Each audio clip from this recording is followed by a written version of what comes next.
और कुछ समय के लिए अपने मनों को, अपने विचारों को हर चीज को एक तरफ रखकर अपने मन और अपना ध्यान परमेश्वर की ओर लगाएंगे। और आज मैं आपको एक कहानी याद दिलाना चाहता हूं जो आपने कई बार सुनी है, लेकिन जैसा परमेश्वर का वचन कहता है, उसका वचन जीवित है, सक्रिय है, दुधारी तलवार है। चाहे ये हजारों साल पहले क्यों ना लिखा हो, चाहे हम इसे कितनी बार क्यों ना पढ़े, परमेश्वर का वचन जीवित है और उसका आत्मा जब सक्रिय होता है, वो उन्हीं वचनों को लेकर आज हमसे हमारी परिस्थिति के अनुसार बात करता है। कितने लोग इस बात पर यकीन करते हैं और कितने लोग इस उम्मीद से आए हैं कि परमेश्वर आज आपसे बात करेगा? Expectations matter. जब हम परमेश्वर से कुछ एक्सपेक्ट करते हैं, परमेश्वर प्रतिसाद देता है। अगर हम कुछ एक्सपेक्ट नहीं करते तो हमें कुछ नहीं मिलेगा। सो हम किस एक्सपेक्टेशन के साथ और किस इच्छा के साथ बैठते हैं, वो बहुत जरूरी होता है। परमेश्वर जब हमें सिखाता है कि अपने हीरे, अपने मोती किसके सामने मत फेंको? सोरों के सामने मत फेंको। और जो पवित्र है वो किसे मत दो? कुत्तों को मत दो। तो अगर वो हमें वो सिखाता है, वो इसलिए सिखाता है क्योंकि वो पहले खुद ये बात अपने जीवन में वो खुद ये करता है। That's his principle. परमेश्वर कभी भी वो जो पवित्र है उन्हें नहीं देता जिन्हें उसकी कीमत नहीं है। परमेश्वर कभी अपनी कीमती मोती, उसके कीमती वचन उनके सामने नहीं फेंकता जिन्हें उसकी कदर नहीं है। तो आइए, जब हम यहां बैठते हैं, हर चीज को एक तरफ रखेंगे और पूरे मन के साथ, जैसे मरियम प्रभु यीशु मसीह के चरणों में बैठी थी, वैसे बैठेंगे इस उम्मीद में कि आज प्रभु के होठों से हम दो शब्द सुन सके। क्योंकि जब प्रभु के होठों से हम कुछ सुनते हैं तो हमारे अंदर जीवन आता है। हमारी निराशा आशा में बदल जाती है, हमारे जीवन की परिस्थितियां बदल जाती है, हमारे जीवन में जो मृत स्थिति या दुनिया के जो दबाव है या हमारे चाहे किस प्रकार की मानसिकता क्यों ना हो, वो सारी बदलने की ताकत परमेश्वर के वचनों में है। और परमेश्वर का वचन उसकी आत्मा के द्वारा आता है, मनुष्य के द्वारा नहीं। तो यह प्रार्थना करें कि आज मैं जब बात करता हूं वो मेरे वचन ना हो और मेरे विचार ना हो, लेकिन किसके हो? परमेश्वर के हो। आज मैं आपसे बात करना चाहूंगा उस कहानी से जो मेरे ख्याल से पुराने नियम के वन ऑफ द मोस्ट प्रसिद्ध फेमस कहानियों में से है। It's the story of Abraham. लेकिन यह कहानी उसके शुरुआत की नहीं, यह कहानी उसके जीवन के आखिरी समय की है और उसके जीवन की सबसे बड़ी कसौटी, सबसे बड़ी परीक्षा जब परमेश्वर ने ली थी। हमें पता है कि अब्राहम का विश्वास कितना बड़ा था जब उसने परमेश्वर के साथ चलना शुरू किया, लेकिन उससे कई गुना ज्यादा उसका विश्वास हमें उसके जीवन के अंत में दिखाई देता है, जब वो कई साल परमेश्वर के साथ चल चुका था। अक्सर ट्रेंड ये होता है कई विश्वासियों के साथ कि उनके विश्वास के शुरू के दिनों में आप विश्वासियों को बड़े उत्तेजित देखते हैं, बड़े विश्वास से भरे हुए, full of passion, full of zeal. लेकिन जैसे समय बीतता है, जैसे जिंदगी आगे बढ़ती है, नॉर्मली अनफॉर्चुनेटली जो ट्रेंड होता है वो क्या होता है? कम होता है। इंसान का विश्वास, इंसान का ज़ील, विश्वासियों का उत्साह आप देखते हो कम होने लगता है। लेकिन जो परमेश्वर के साथ बहुत नजदीक से चलते थे, उनके जीवन में बिल्कुल उल्टा होता है। उनका विश्वास कम होने के बजाय बढ़ते जाता है।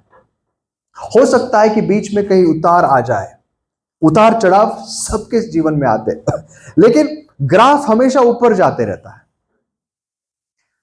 ग्राफ जब ऊपर जाता है, आप जानते हैं आप प्रोग्रेस कर रहे हैं। ग्राफ जब नीचे जाता है, चाहे थोड़े से स्पाइक्स क्यों ना हो, ऊपर गया और उसके बाद नीचे, ऊपर गया नीचे, ये वाला जीवन ठीक नहीं होता है। कई बार इस प्रकार से ऊपर जाता है, इंसान थोड़ा गिर जाता है, लेकिन उसके बाद जब वो लौटता है और भी ऊंचाई में जाता है। That's a good life.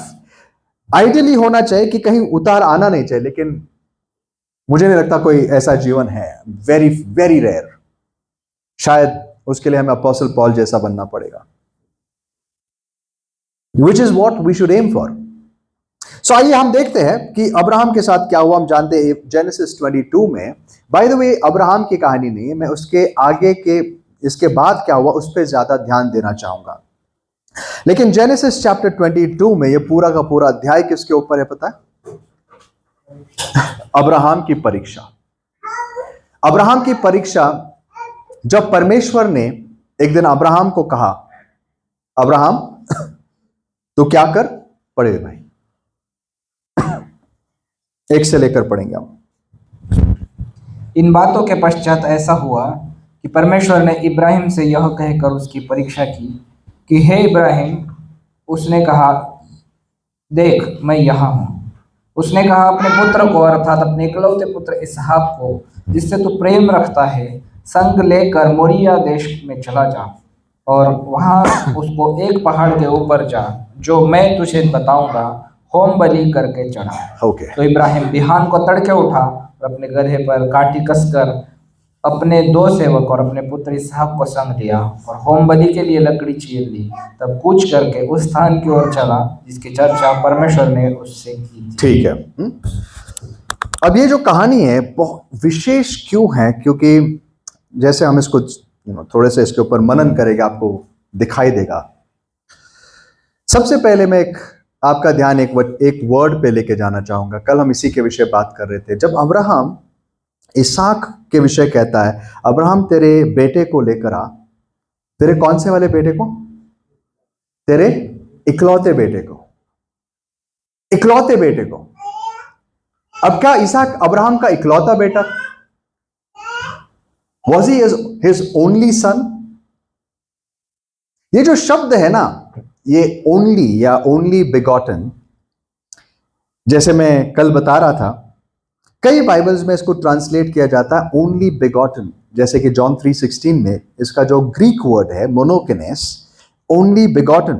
And unfortunately ये काफी ट्रांसलेशंस में यूज किया जाता है, लेकिन अब बहुत सारे नए ग्रीक लिटरेचर मिलने के बाद स्कॉलर्स को ये बात समझ आई, एंड आज कई सारे ट्रांसलेशंस इसको चेंज करते हैं। इसको कहते हैं, they don't translate this word as only begotten. ये ओनली बिगॉटन नहीं, इकलौता नहीं, इसको ट्रांसलेट करते हैं unique.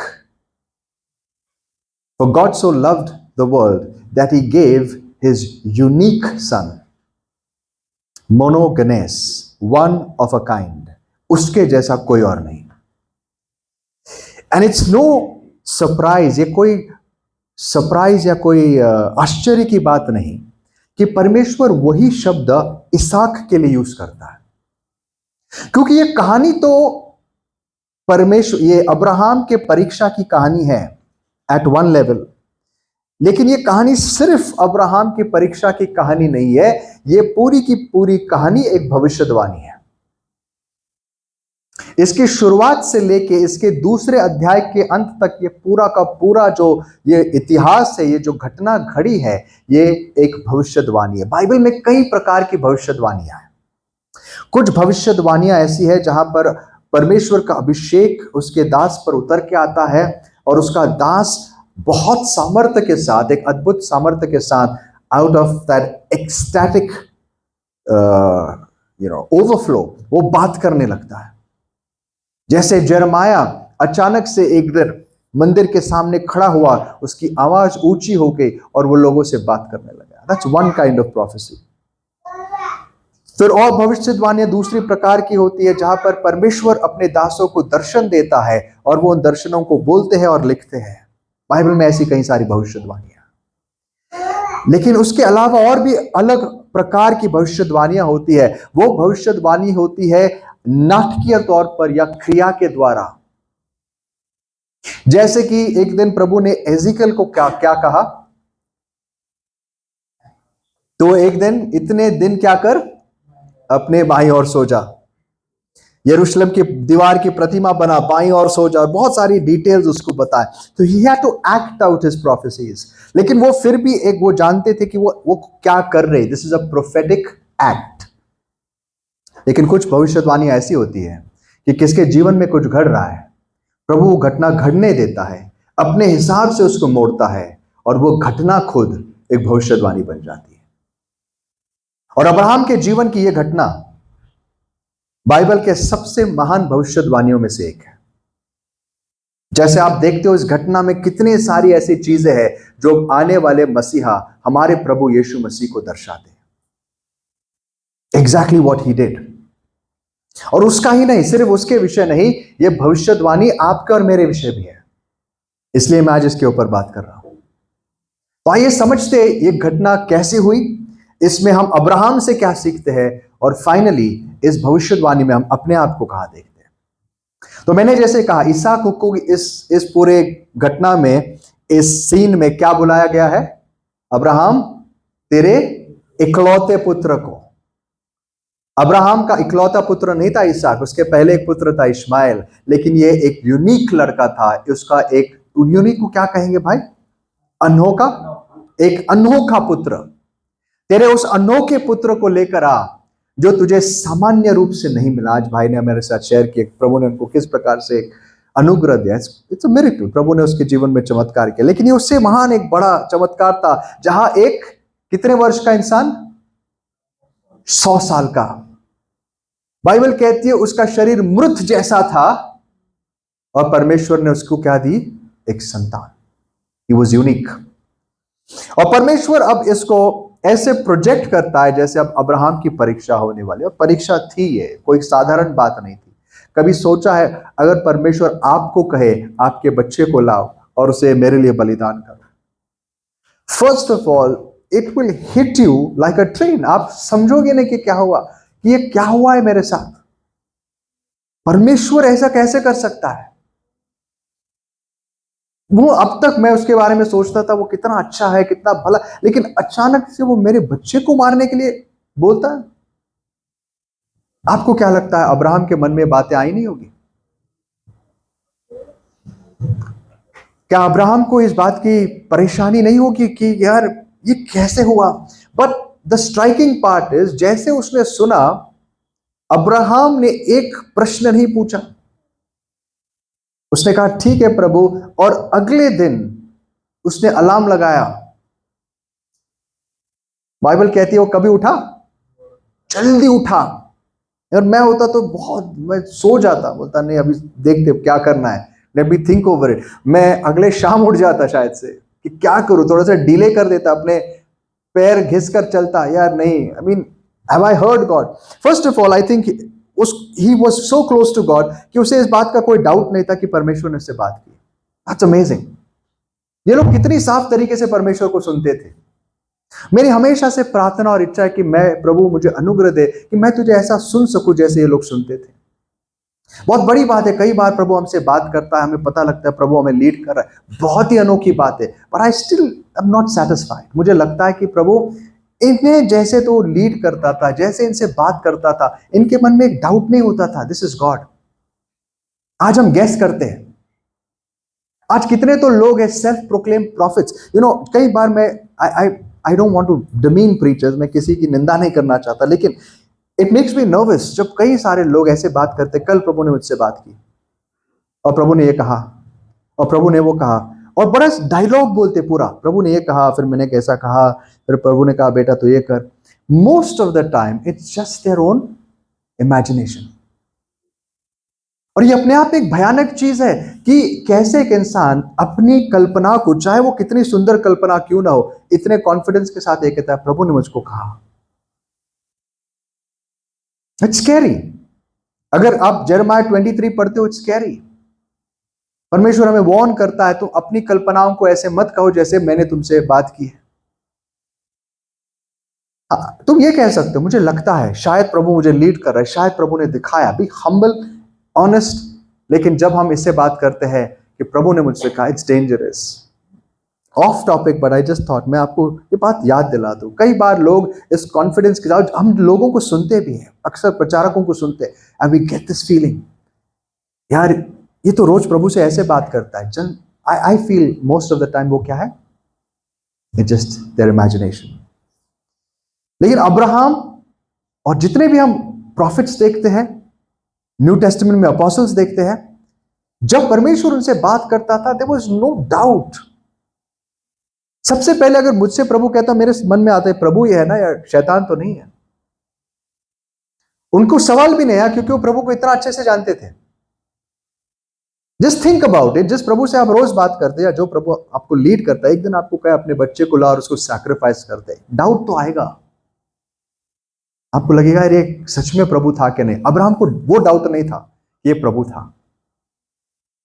He knew it was God. So that ये एक चीज आपको दिखाती है वो परमेश्वर को कितनी अच्छी तरीके से जानता था। ऑल्दो परमेश्वर ने इतनी कठिन बात समझी, वो बात उसको समझी नहीं, लेकिन उसने वो बात की। आपको पता है अब्राहम इस परीक्षा में पास क्यों हुआ? क्योंकि सबसे पहले एक, वो अपने परमेश्वर को जानता था और बहुत अच्छी तरीके से जानता था, और दूसरी बात, उसके विचार बड़े सही जगह होते थे। He had the right mindset. कैसे पता? हिब्रू करास 11 हमें बताता है। आइए हिब्रू करास 11 में हम जाएंगे कि अब्राहम के सिर में क्या चल रहा था। आपको पता है, ये नेक्स्ट डे जल्दी सुबह उठकर अब्राहम इसहाक को लेकर जाता है, लेकिन कितने दिन की यात्रा थी ये? 3 दिन की यात्रा थी। उन 3 दिनों में अब्राहम के मन में क्या चल रहा था, उसका झलक हमें हिब्रू करास का लेखक देता है। अब हिब्रू करास के 11 अध्याय में हमें यह बताया गया। आइए हम पढ़ते हैं उसके, लेट्स मूव टू वर्स 17 से आगे पढ़िए भाई।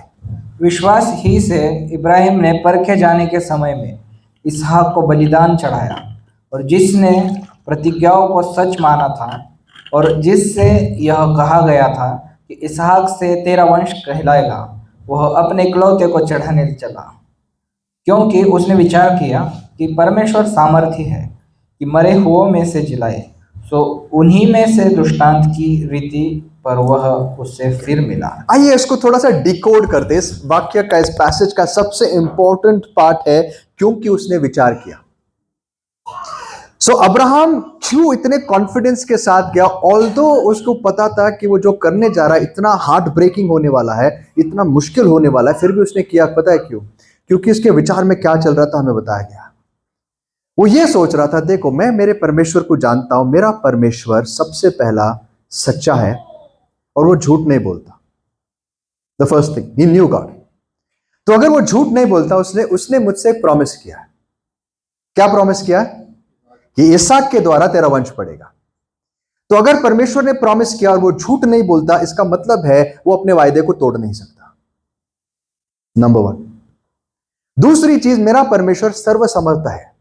अब प्रॉब्लम यह है कि अगर उसने प्रॉमिस किया है और वो कह रहा है कि इसहाक को मार दो, तो इसहाक के द्वारा मेरा वंश कैसे बढ़ाएगा? वो मेरा प्रॉब्लम नहीं है। आई बिलीव उसके पास सामर्थ्य है कि जब मैं इसहाक को मार भी दूं, वो उसे जिंदा करेगा, क्योंकि उसने क्या प्रॉमिस दिया है? कि इसहाक के द्वारा तेरा वंश बढ़ेगा, और वो अपना वायदा तोड़ नहीं सकता।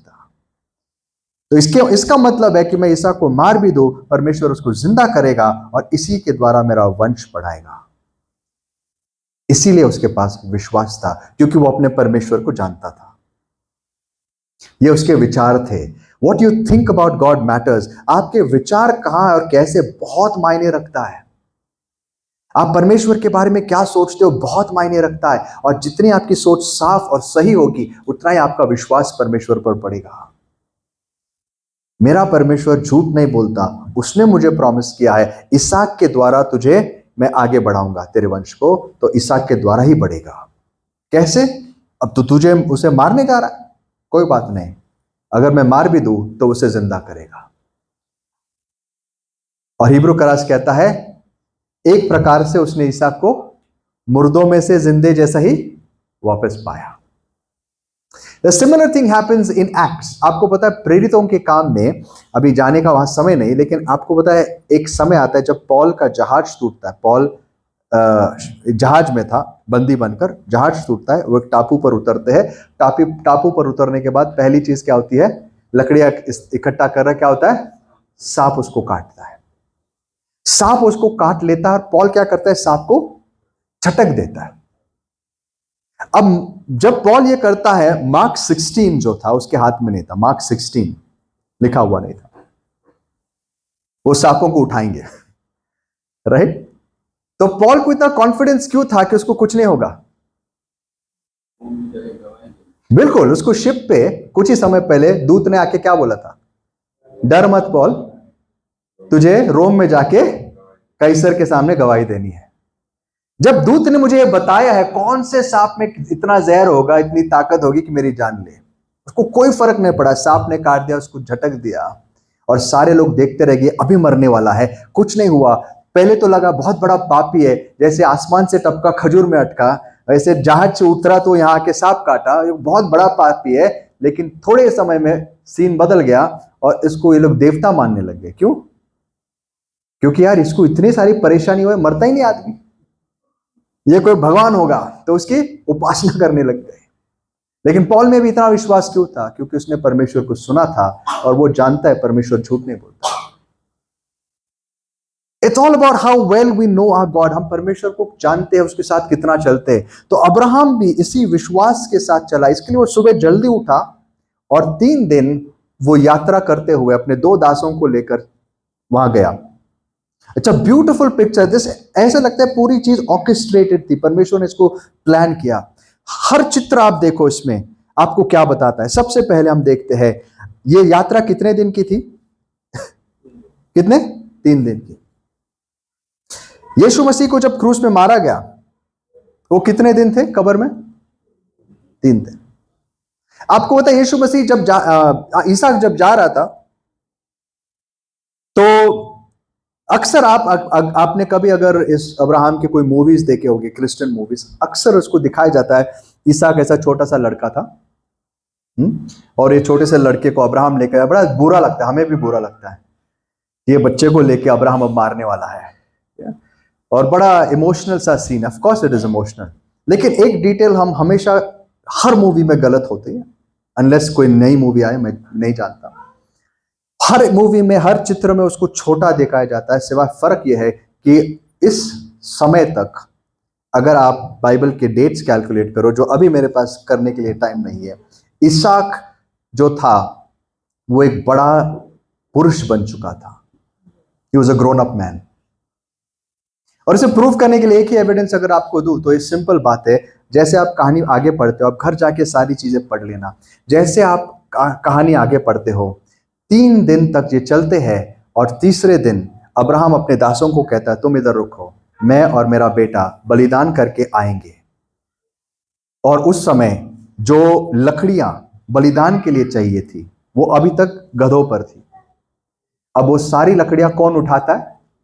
इसहाक। आपको पता है बलिदान करने के लिए कितनी बड़ी वेदी बनानी पड़ती है? इस टेबल से भी बड़ा, क्योंकि आपको बलिदान रखना पड़ता है।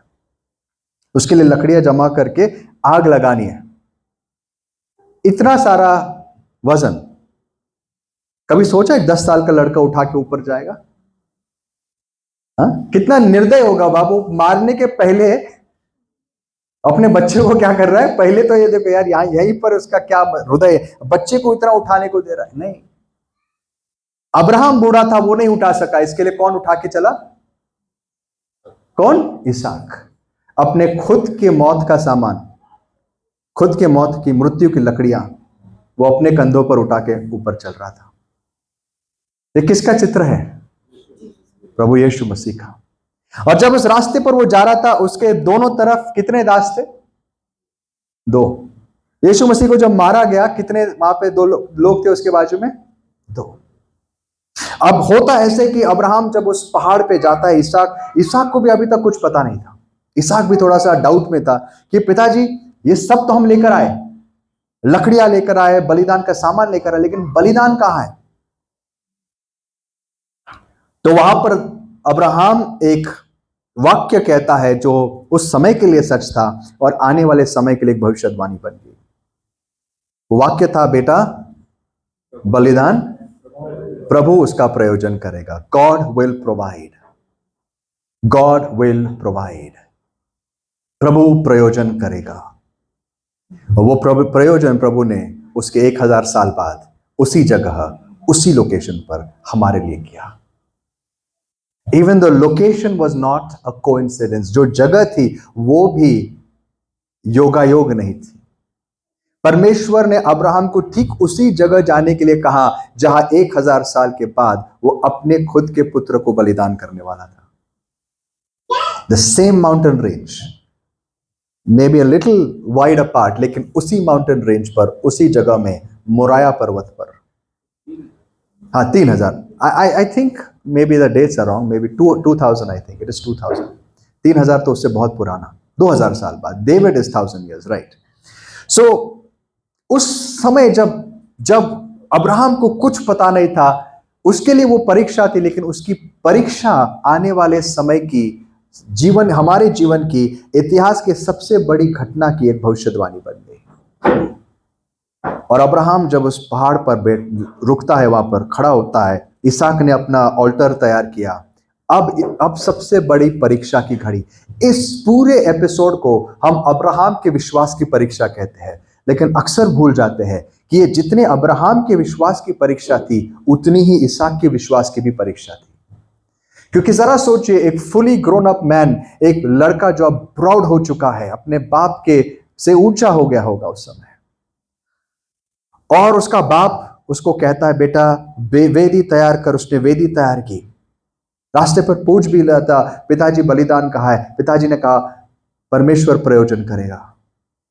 और जब वो वेदी तैयार करता, उसने सोचा अब प्रयोजन होगा। अब पिताजी को पूछता है, पिताजी बलिदान कहाँ है?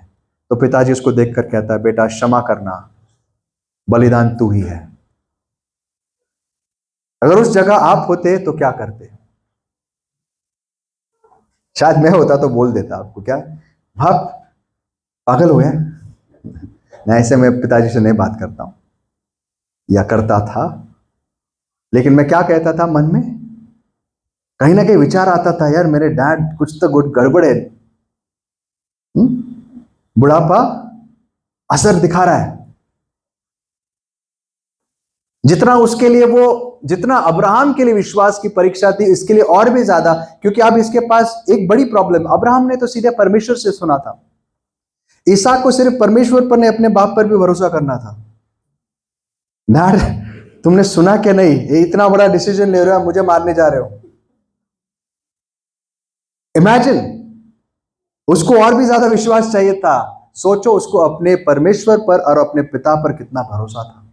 And it's amazing, it's an amazing act of sacrifice, selfless surrender. उसने क्या किया पता है? उसने क्या क्या बात कर रहे हो पिताजी? बेटा परमेश्वर ने मुझे कहा है तुझे यहां लाके बलिदान करना।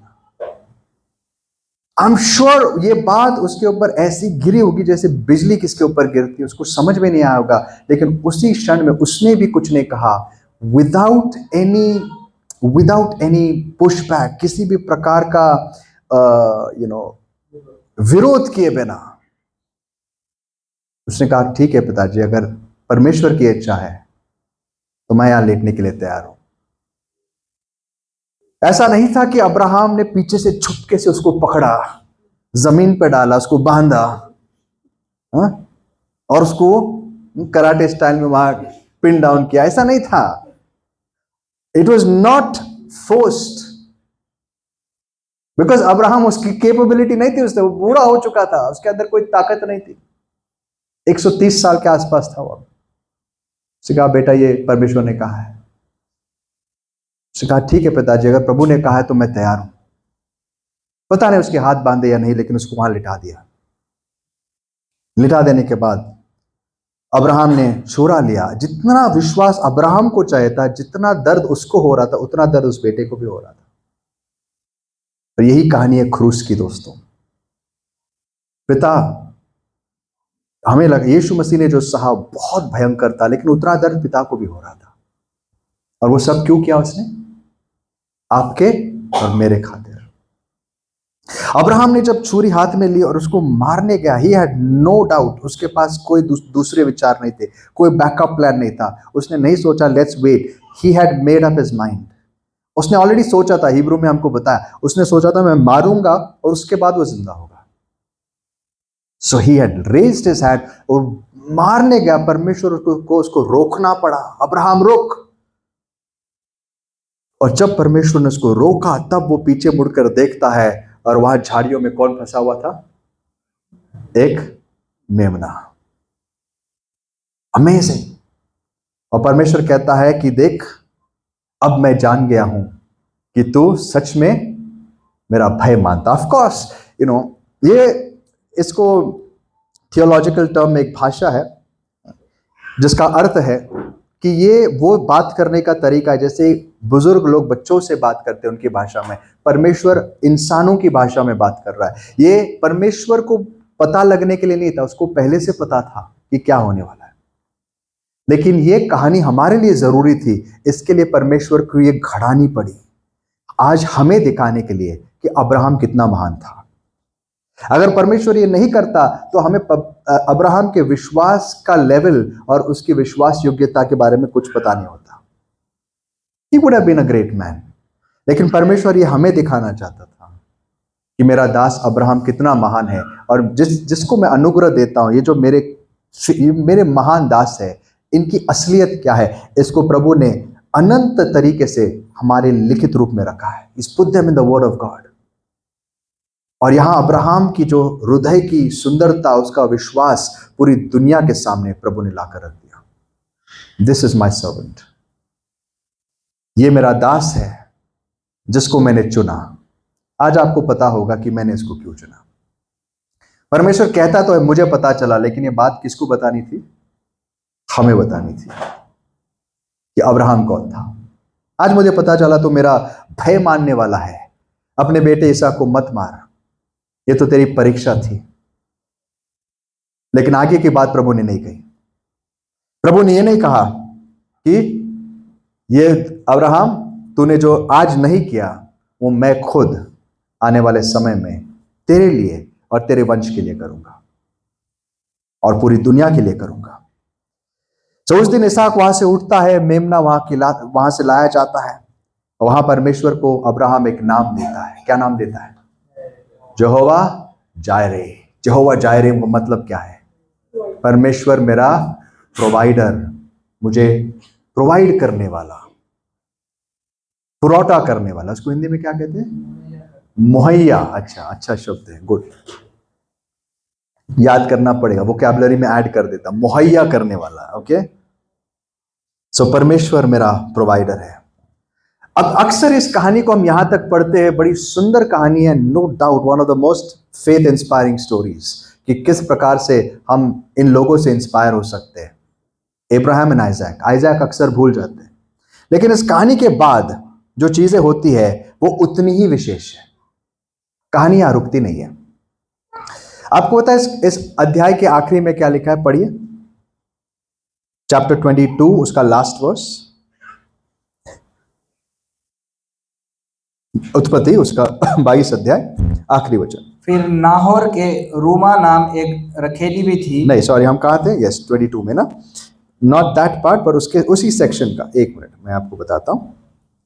हाँ,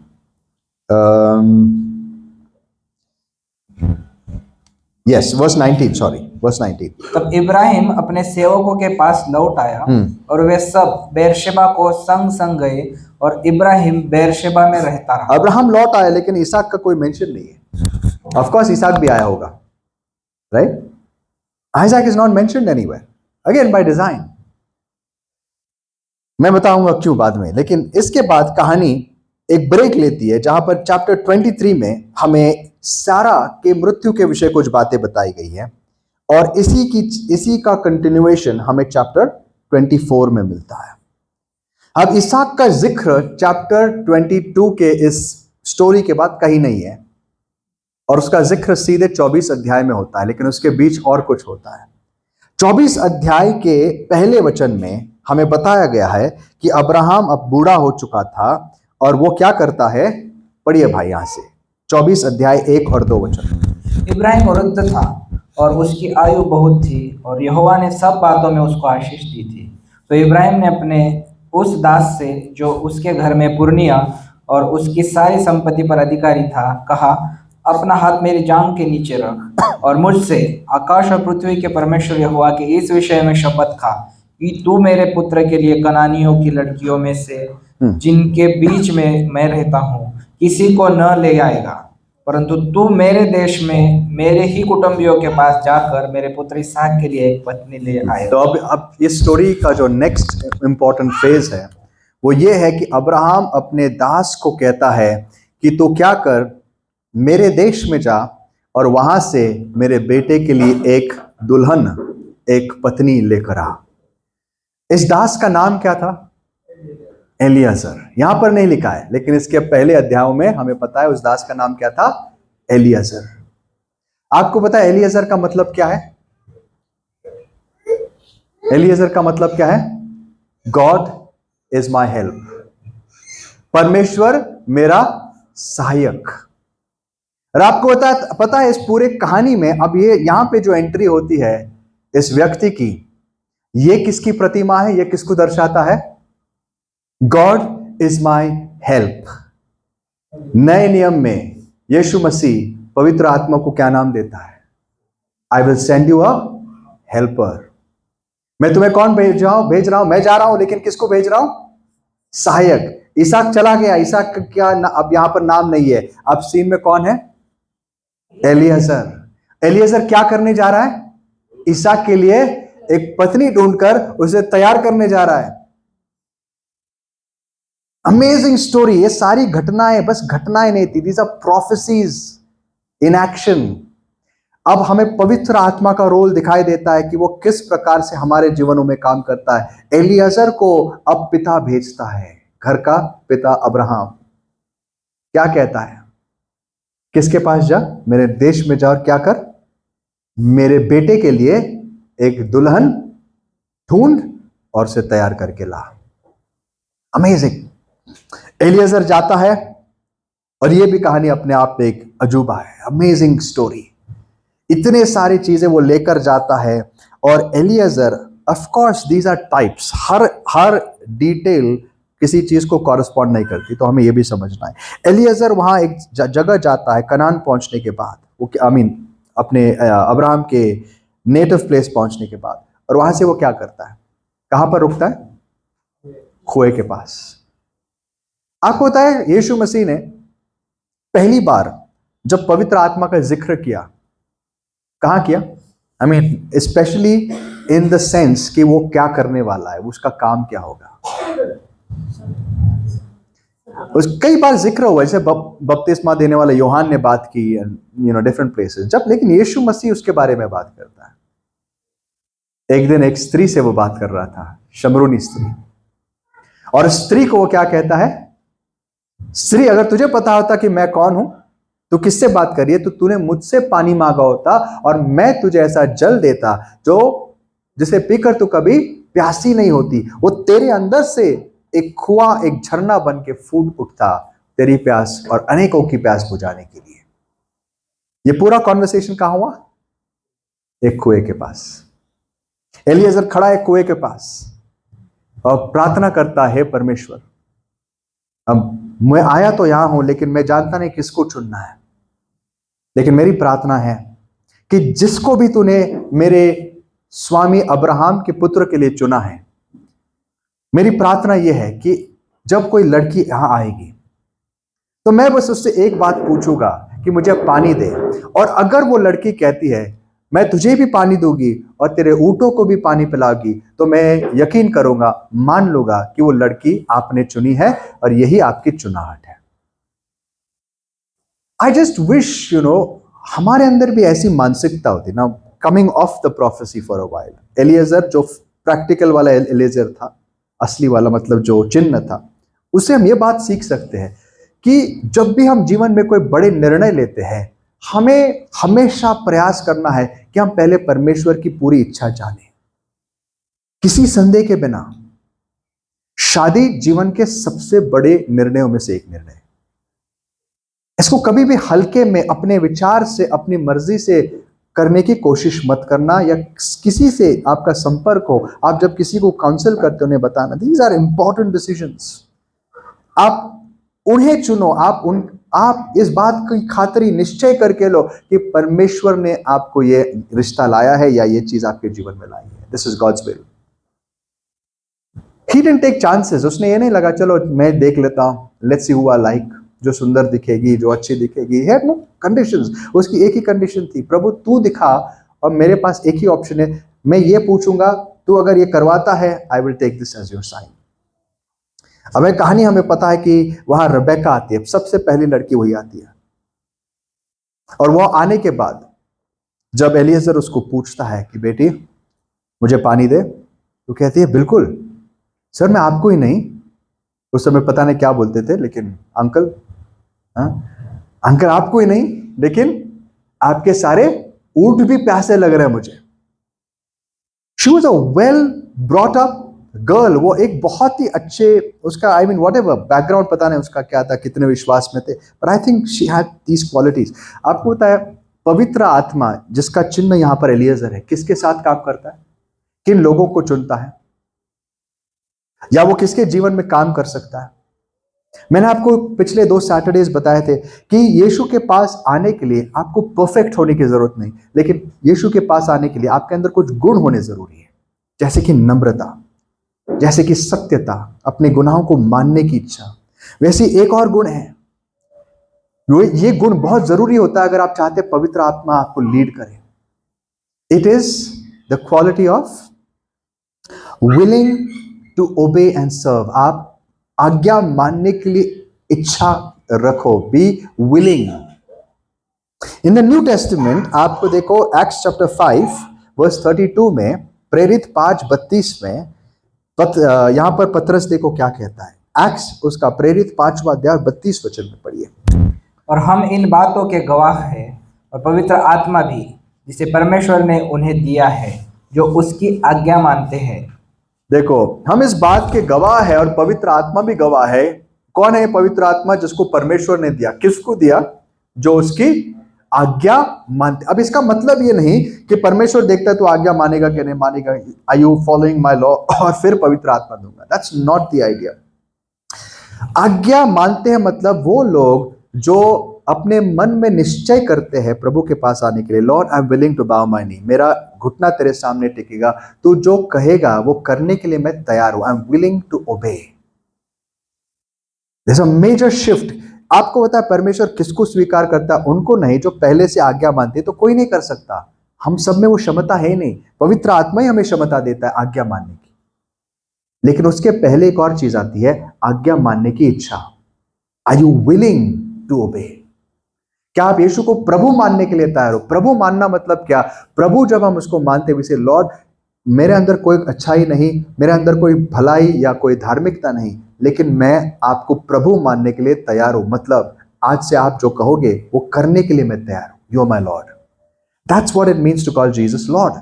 तू मेरा स्वामी है, मेरा प्रभु है, तू जो कहेगा मैं करूंगा। उन्हें पवित्र आत्मा दिया जाता है। Are you willing? देखो, there's a very clear verse in the Old Testament, Isaiah 1:19, आइजाया 1 और 19 में बहुत ही साफ वचन है और प्रॉमिस है, जो उस समय भी लागू होता था और आज भी लागू होता है। आइजाया 1:19 पढ़िए।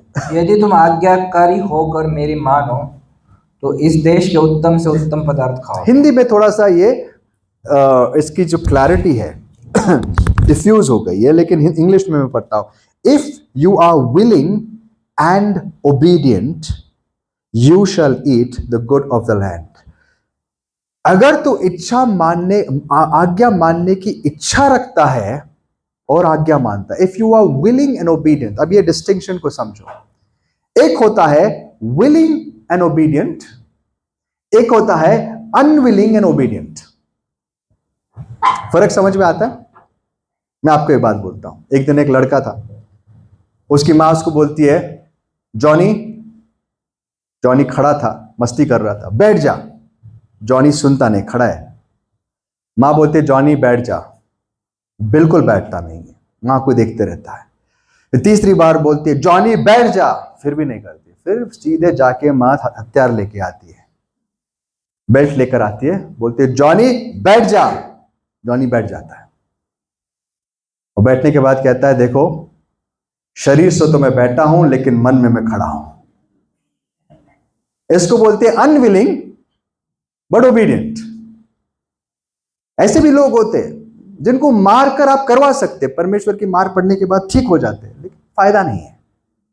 दे are unwilling and they are forced to obey. कई बार लोग आप चर्च में ऐसे दिखते हैं, आपको चर्च आते भी ऐसे लगा है कि किसी ने मार के लाया है। हाँ? यहां पर ऐसा कोई है तो नहीं ना? अपनी इच्छा से आए हो क्या नहीं आए हो? Willing and obedient. परमेश्वर उनको देखता है जो विलिंग है, जो इच्छुक है, अपनी मर्जी से करना चाहते हैं। क्षमता नहीं है, कोई बात नहीं, नहीं कर सकते। वो बच्चे जिनके अंदर क्षमता नहीं, आता नहीं कुछ, लेकिन करना चाहते, हर टीचर उनको सिखाने के लिए, अच्छा टीचर हमेशा उत्सुक रहेगा। लेकिन वो बच्चे जो होशियार है, बहुत ब्रिलियंट है, लेकिन सीखना नहीं चाहते, उसको अच्छे से अच्छा टीचर दो, वो क्या करेगा? नहीं सिखा पाएगा। कई बार हम ऐसे बच्चों को सिखाते जिसको इच्छा ही नहीं है। माँ बाप बोलते कुछ भी करो, मारो पीटो और सिखाओ, कैसे ही सिखाएंगे?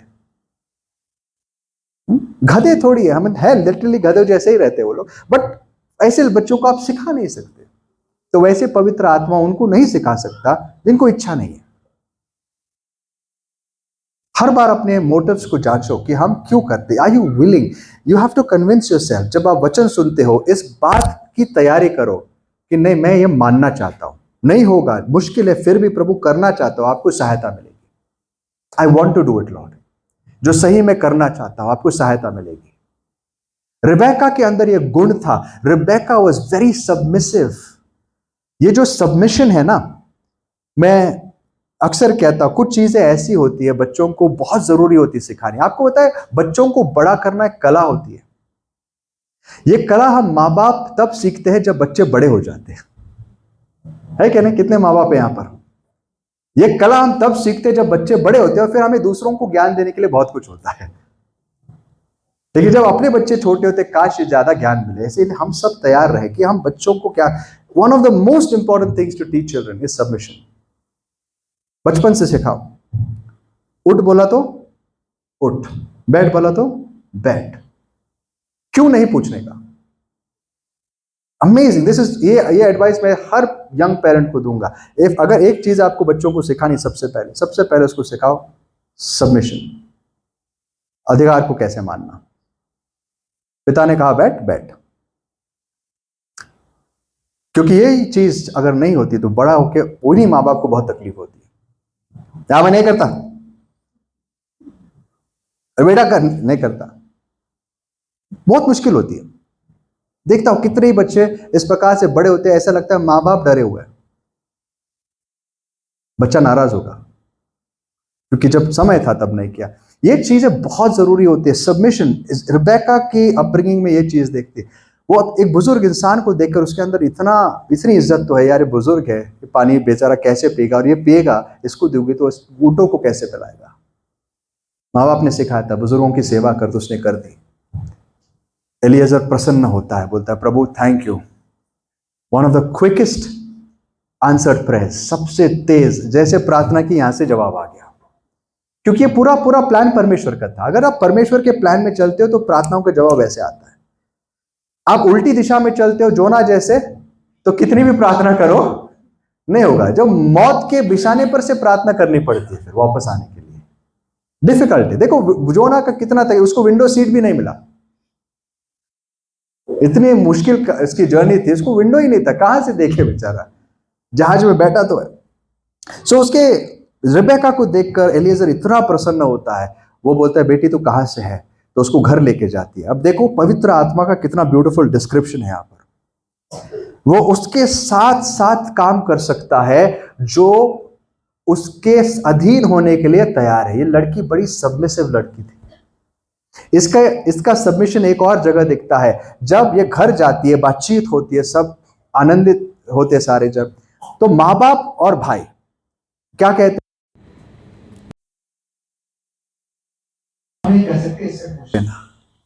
अब इसने आयजा को देखा नहीं था, इसने कुछ उसको पता नहीं था, लेकिन इतना पता था एलिएजर के कहने पर यह परमेश्वर की ओर से है। तो उसने क्या कहा पता है? मैं जाऊंगी, आई विल गो।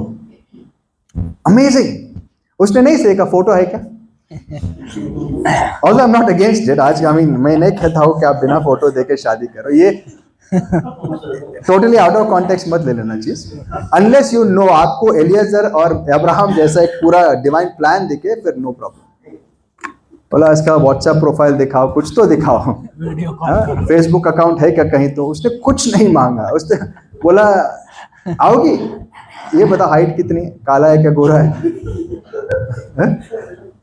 कुछ नहीं पूछा, एक सवाल नहीं पूछा बेचारी ने, सिर्फ कहा, उसने बोला देखो परमेश्वर ने ऐसे लीड किया है, अब्राहम ऐसा ऐसा है, ऐसा दास है प्रभु का, मुझे भेजा है, मुझे आज प्रभु ने ऐसा दिखाया, इसके लिए मैं आया हूं। बेटी जाओगी तुम? हाँ पिताजी जाऊंगी। तैयार होगी। सिर्फ एक रिक्वेस्ट थी, थोड़ा और रुकने देना, वो सबकी रिक्वेस्ट थी। अब एलिएजर क्या करता है पता है? अपने साथ वो कुछ लाया था। क्या लाता है? बहुत सारे तोहफे। पवित्र आत्मा साथ क्या लाता है? बहुत सारे तोहफे, जिससे वो अपने कलीसिया को सजा सके। वो चाहता है कि हम सुंदर दिखे। वो तोहफे जो हमें सुंदर बनाते हैं वो लेकर आया और कहा बेटी ये पहन ले, ये सारी चीजें कर ले और तू अब तैयार हो जा। कितनी सुंदर कहानी है। देखो परमेश्वर अपने वचनों में कितनी सुंदरता और कितनी गहरी बातें रखता है। हर चीज में प्रभु कितनी पहले से, मतलब ये उसका छाप है। This is the fingerprint of God. ये कोई साधारण कहानियां नहीं है, बाइबल कोई साधारण किताब नहीं है। और उसके बाद जब ये तैयार होती है लड़की, उसको ऊंटों पर बिठाकर उसी रास्ते से एलिएजर वापस लेकर आता है। अब ये पूरी जो जर्नी है ऊर ऑफ द कैल्डीज से लेकर कनान तक, आज कार ट्रेन से में भी कुछ घंटों में हम पार कर देंगे, बट उस जमाने में ऊंटों पर आना है तो आपको कितना समय लगेगा? Days and weeks, if not months. और ये पूरे समय ये लड़की किसके साथ चल रही थी? एलिएजर। बाइबल हमें क्या कहती है? एक विश्वासी जब विश्वास में आता है, तुम अगर आत्मा में जिलाए गए तो क्या करो? आत्मा के साथ चलो। अगर तुम्हें तैयार होना है तो क्या करो? आत्मा के साथ चलो। ये एलिएजर के साथ चलते चलते इतने दिन, आपको क्या लगता है एलिएजर और उसकी क्या बातें होती रहेगी? आज न्यूज में क्या देखा? आज सबसे फेमस या सबसे वायरल रील क्या है, वीडियो क्या है? या आज फोन का जमाना होता तो बहुत मुश्किल होती है। एलिएजर एक फोन पे लगा हुआ रहता था और वहां रेबेका अपने फोन पर 3 दिन या 3 हफ्ते कैसे निकल गए मालूम नहीं, पर रील्स देखते देखते चले गए। है क्या नहीं? What a productive way to live. कितना हासिल कर लेते हम। आपको पता है हम रील्स देख देख के कितना ज्ञान पा लेते हैं, ऐसा ज्ञान जिसका कोई वैल्यू नहीं है। हम इतनी चीजें सीख लेते जिसके बिना हम जी नहीं सकते थे इसके पहले, नहीं क्या? सब कुछ कचरा और कूड़ा भर के मनों में। कोई वहां नाच रहा है अपने घर में, पैसे कमा रहा है और हम बेवकूफ देख रहे हैं उसको। कोई खाना खा रहा है और हम उसके वीडियोस देखते रहते हैं। वो कर रहा है, वो पैसे कमा रहा है, और बेवकूफ लोग जैसे हम क्या करते? मैंने देखना बंद कर दिया, लेकिन आपको बता रहा बहुत सारे लोग क्या करते हैं, इन चीजों में फंसे हुए हैं। एलिएजर के पास फोन होता है, रेबेका के पास फोन होता है, उसकी जिंदगी तबाह हो जाती थी।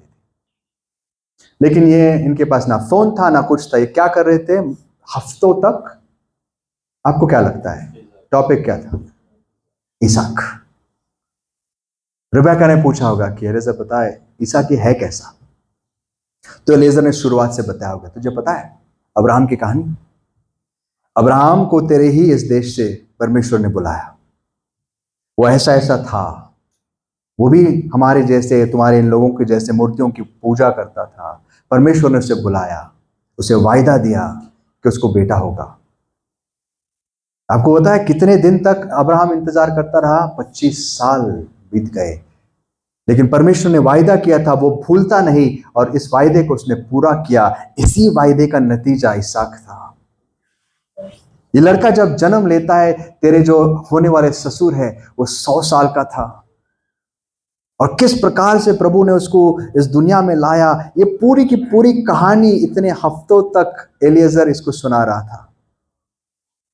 अमेजिंग। और जितना वो इसहाक के बारे में सुन रही थी, उतना ही उसके मन में उसके प्रति प्रेम तैयार हो रहा था। वो उत्सुकता से इंतजार कर रही थी। एलिएजर ने इसको सब कुछ बता दिया। आपको पता है यीशु मसीह ने क्या वायदा किया हमसे? जब पवित्र आत्मा आएगा वो क्या करेगा?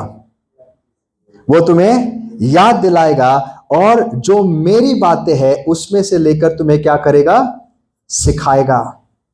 John chapter 16।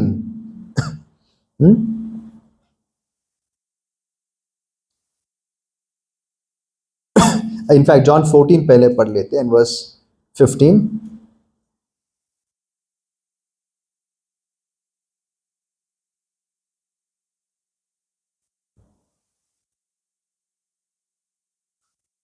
यूहन्ना 14:15 पढ़िए भाई।